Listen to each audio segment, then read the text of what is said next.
कक्षा 11वीं की त्रैमासिक परीक्षा के सिलेबस के ऊपर आज हम डिस्कशन करेंगे, जो कि बहुत ही जल्दी हमारे पास एग्ज़ाम आने वाले हैं। जैसे कि सभी को पता है, अगर कैलेंडर की बात की जाए, शैक्षणिक कैलेंडर की, तो 18 सितंबर से अपने त्रैमासिक परीक्षा क्या है प्रारंभ हो रही है।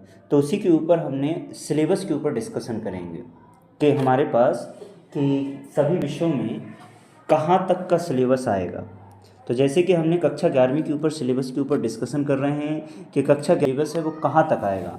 जैसे कि हमारे बात करते हैं त्रैमासिक परीक्षा सिलेबस के ऊपर डिस्कशन कर रहे हैं। जो पहला टॉपिक है अप्रैल में किस समय की बात करेंगे हम, अप्रैल से।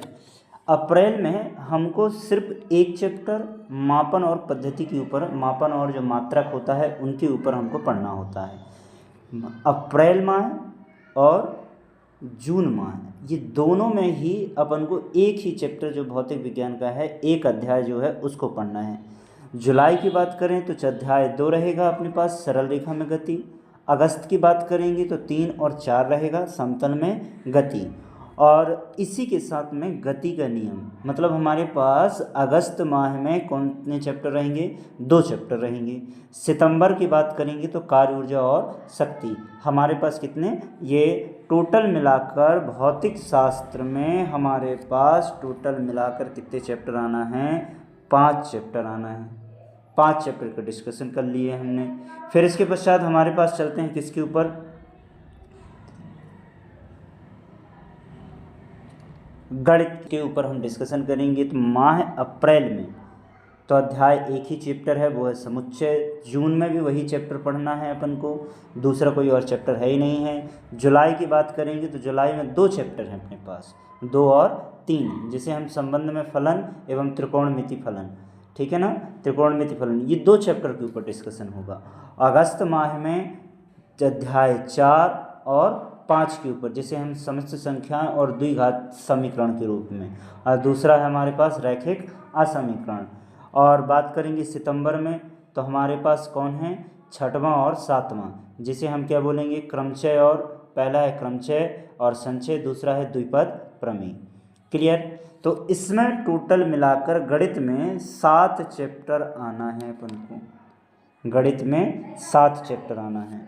अब बात करेंगे हम किसकी, नेक्स्ट जो विषय है वो है अपने पास रसायन विज्ञान। रसायन विज्ञान में हमारे पास अलग अलग, मतलब सीरियल से नहीं चल रहा है, ये बड़ी दिक्कत हो जाती है इसमें।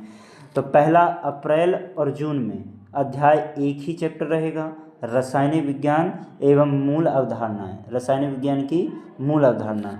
अगर हम जुलाई की बात करें तो जुलाई में हमारे पास 2 और 3 चैप्टर हैं, परमाणु संरचना, तत्वों का वर्गीकरण एवं गुणधर्मों की आवर्तिता, ये 2 चैप्टर के ऊपर हमारे पास जुलाई में रहेगा। अगस्त की बात करेंगे तो अगस्त में 8 चैप्टर और 4 चैप्टर।